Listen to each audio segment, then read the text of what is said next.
You probably have heard this term a lot, chemistry. How do you build chemistry? You have chemistry with someone. There's chemistry there. What does this all mean? How does it all happen?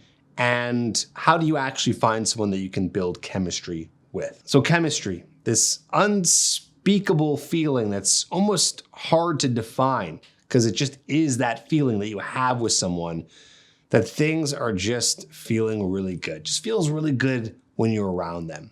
Now, maybe you've never felt that before. That's probably because you just haven't dated enough women. But what happens after you date enough women is that you find someone that you do have that chemistry with, that good feeling where things just flow naturally. So that's one of my first thoughts of chemistry.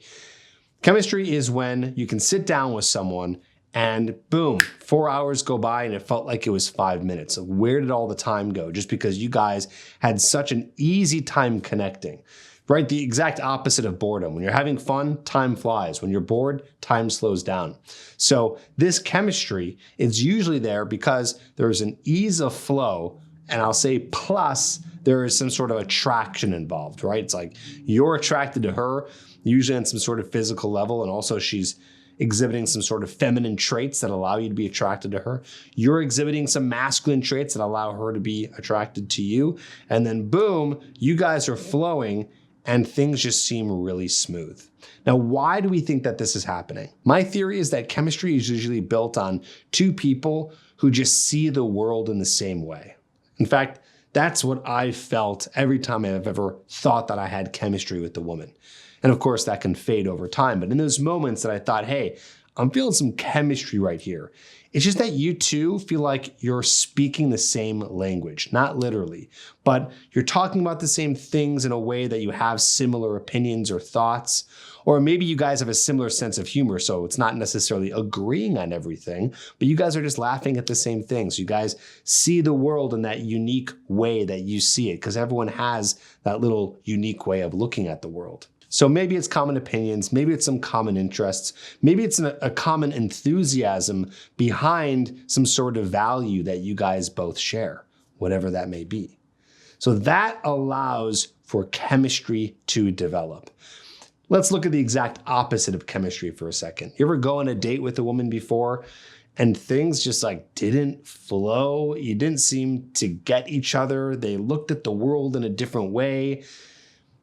You didn't seem to really have that good flow of conversation, and maybe you were talking and then she kind of stopped and then she was acting kind of weird and then you didn't know what was going on and she was being awkward, which made you feel a little awkward, and things just weren't connecting like they should be, right? That's like the opposite of chemistry, which brings me to the big point that you probably want to learn.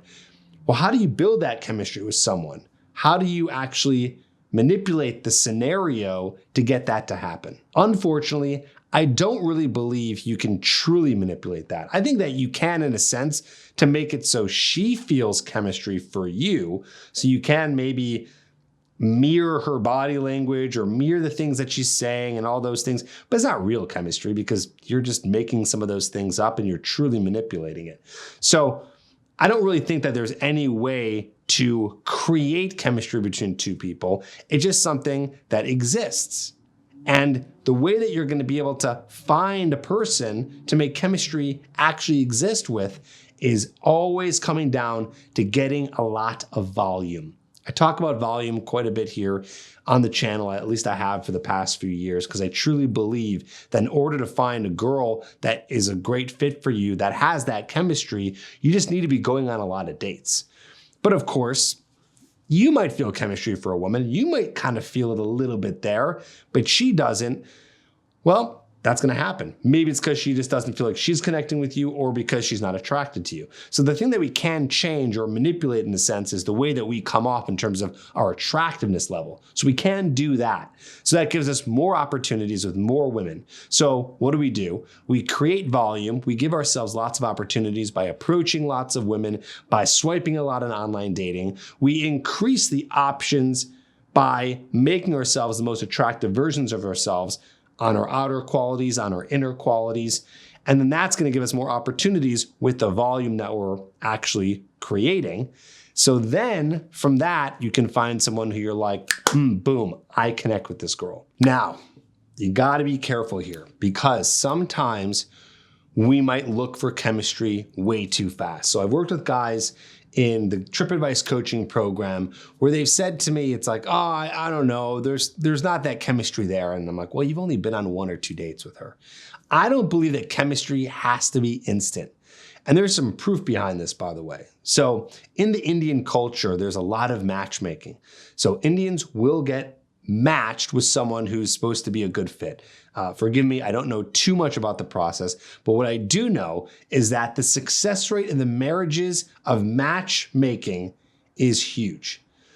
And that's interesting, right? Because well, what if they don't have chemistry? Turns out, over time, chemistry is built. Now, that's a far extreme example. I know that's not going to be the case for you. I wouldn't expect you to wait more than 5 or 6 dates, and even that's pushing a little bit to find that chemistry. But at least by 2, 3, or 4, you should know. So what I'm trying to say to you here is, if you're not feeling that chemistry in the first date of 1 and 2, give it a little bit of chance, right? Now, I'm not saying if you're unattracted to her, give her a chance. Well, that's a whole different story. If you're not attracted to her, nothing's going to fix that. You might want to move on. But if you're attracted to her, you think she's cool, there's something there, but you're just not sure of the connection between you two, give it a little bit more time to really see. Sometimes people need time to open up and be comfortable. Some people aren't really comfortable on the first or second date. That could be you, that could be her. And so that uncomfortableness, so to speak, might not allow the chemistry to brew.